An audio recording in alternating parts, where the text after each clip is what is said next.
Hello, everybody. Welcome to the Political Vigilante. My name is Graham Elwood. I have a very special guest here. We're in the world-famous, high-tech Ron Placone Howdy Studios that are where I was blindfolded to get here. It's somewhere underneath, I'm sure, a vinyl record store. That's where Ron, it's sort of like his bat cave. It's fantastic. But I have a very special guest, Shannon Thomas. Thank you for doing the show. Thanks for having me. I wanted to talk to you because I watched a couple weeks ago Knock Down the House, and Excellent. You are in that movie, which for anyone who has not watched it, it is on Netflix, and it is about the 2018 primary, focusing on 4 women running in the Democratic primary against 4 Democratic incumbents. And one of them is Amy Viliela, who Ron and I met a year ago when we did the Progressive Comedy Tour in Las Vegas. And I did a brief interview with Amy. She came to our show last month in San Antonio, Texas. So I met you, and you give this very, very passionate speech. Spoiler alert, AOC is the only one who wins. Yeah, rough. We lose, and my speech is tearful.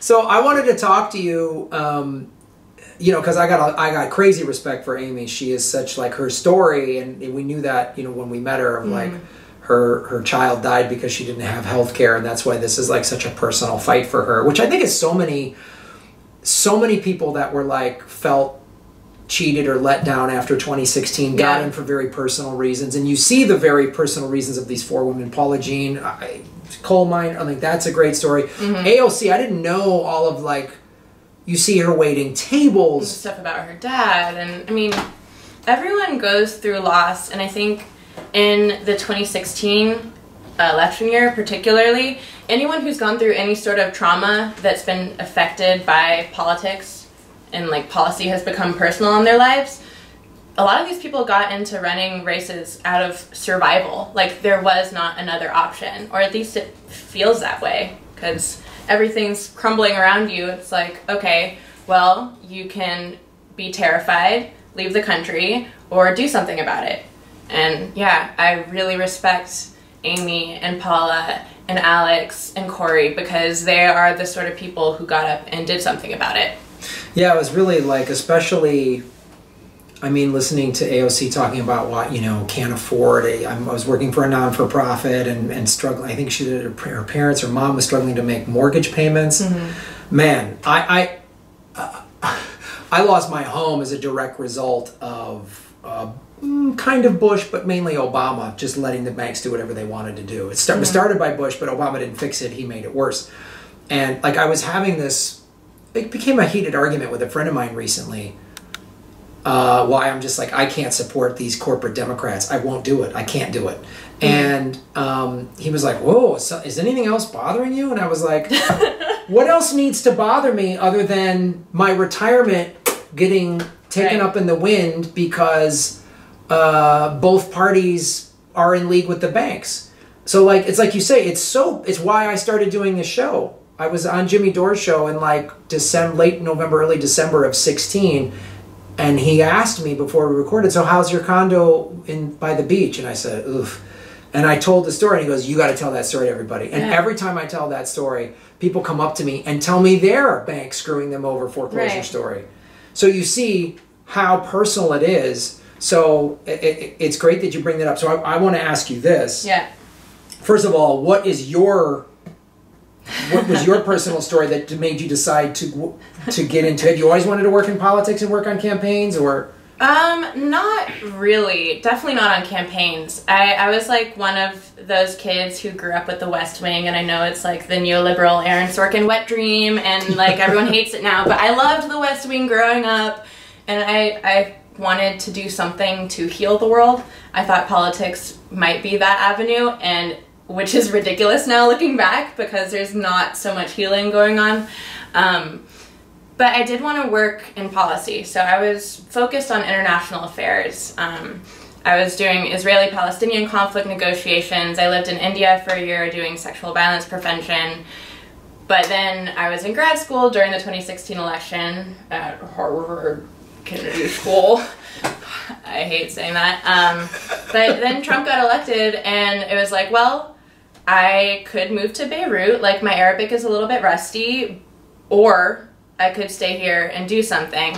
And it kind of came down to, especially like everything from the Billy Bush tapes on it felt like I was being stabbed in the heart every single day. And like, I know it sounds over dramatic or hysteric, but for people who've experienced sexual violence, to see someone like that elevated to the highest post in the country, in the world, I mean, it really felt like a revocation of my citizenship. Or like, you just don't matter that much, because people like this will continue to get away with it and then be elected president.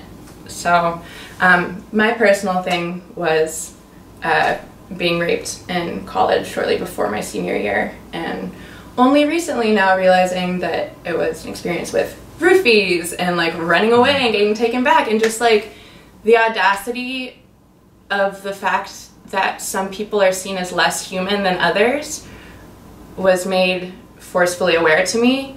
And now I see it everywhere. I can't stop seeing people discriminated against because of their immigration status, or because they're black, and people just assume like, oh, you're in this because you haven't healed from your trauma enough from slavery. Like, all right, y'all. Let's talk about actual ways to move forward, instead of just pointing fingers and blame in all of the wrong places. Yeah. Side tangent. No, not a side tangent at all. I don't think that's a side tangent at all. I had a conversation with Susie Dawson, who's like an activist, and I remember I told my story of being abused as a child publicly in January, and was talking to her and many other people leading up to telling it.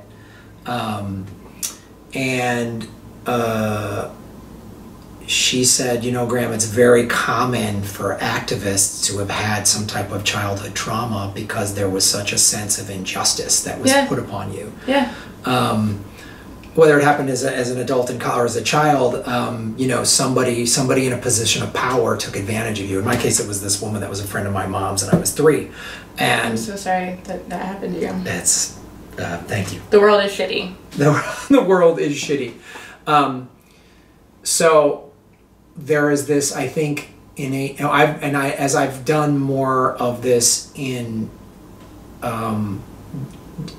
doing the show and getting more involved and being on the Jimmy Dore Show and all these, and meeting all of these activist people and people like Amy, and I realized that a lot of people had some type of abuse or trauma that made them go, okay, light bulb. Wait, right. Something's fucked up. Like, oh, sorry. I realize. Do you curse on your show? What the fuck did you just say? Oh, I'm like, I'm so bad. I'm like corrupting the children.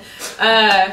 If there's kids watching my show, that might be a you got great parents. Oh no. Yeah. No, I think it can be really easy to become complacent.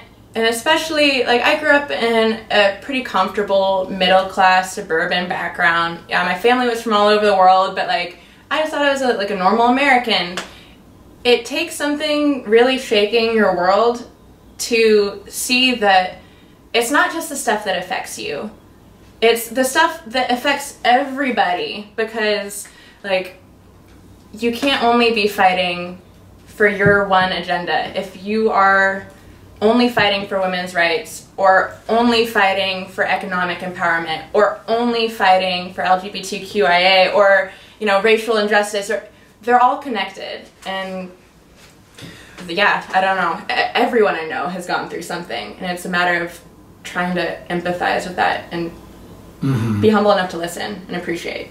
Yeah, I think that's important, and I think you bring up a great point, is all of these are connected. The way I see them is it's basically the ruling class is they're taking advantage of wherever they can, however they can, and you see it time and time again, and how slick they've become in terms of, like, you know, I call it sometimes the diversity of the ruling class. Yeah. You know, it's tokenizing. Yeah. It is tokenizing, and if you are a person who gets elevated to that position and doesn't use your status, your money, your influence, your power to uplift everybody else, you are just part of the problem.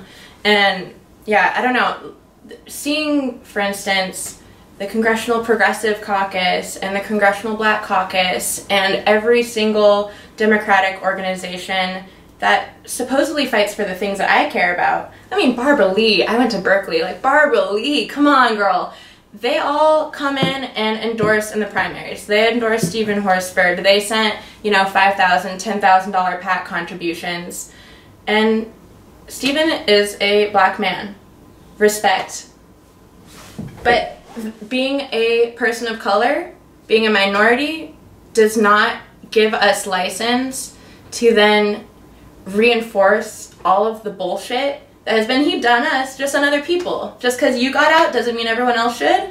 Like, it really comes down to money in politics, and that you can buy elections, and that just makes everyone, like, everyone's selling something. Everyone's yeah, you see, like, I read this article that the top 5 defense contractors, the CEOs are all women.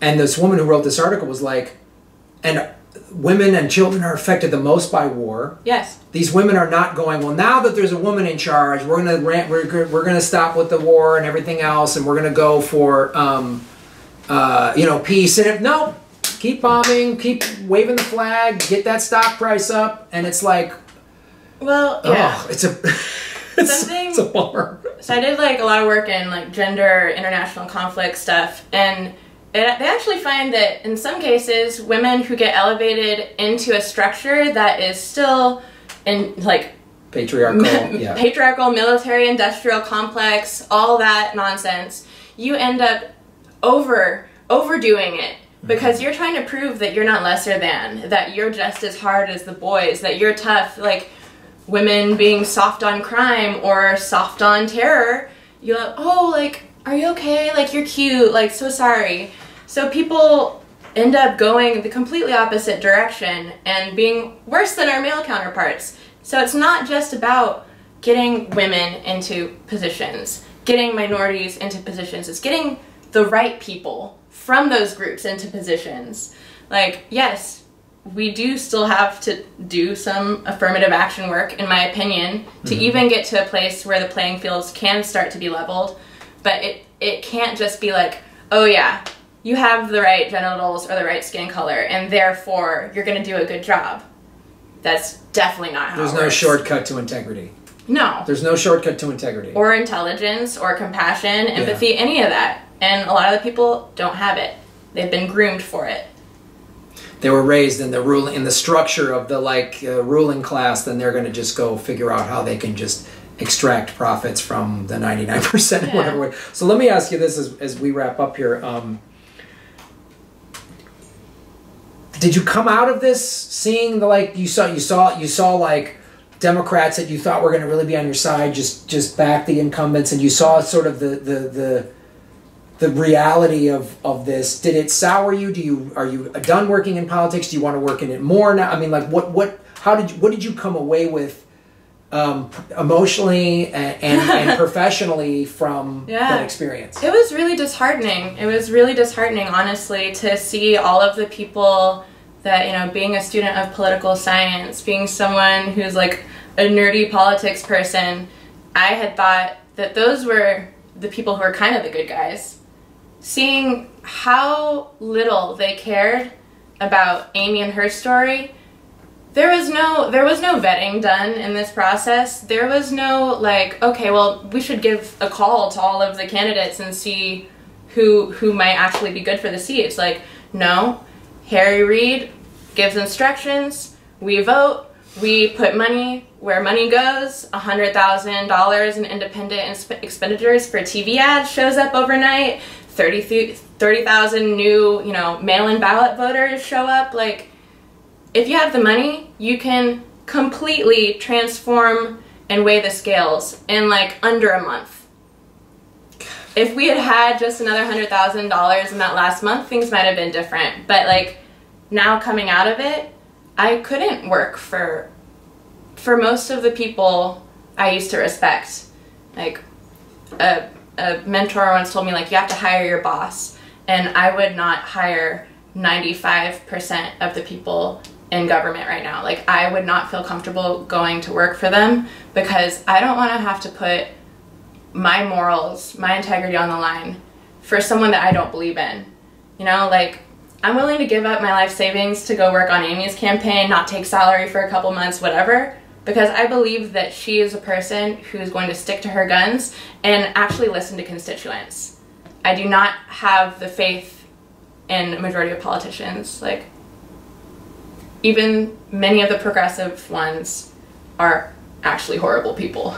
So, like, I think it's pretty important that we start getting normal citizens, normal humans that you can actually have a conversation with into office. People who aren't just political animals, like, scrounging to get to the top. It's not a good look. They wear their progressivism just like a costume. Right. Just like I always say, it's like someone, you know, with a coexist sticker on their Prius flips you off in traffic, and it's like, oh, wow, you're so. Or like, yeah, a stand-up comedy routine. The comic and the person you see on stage are very different. Mm-hmm.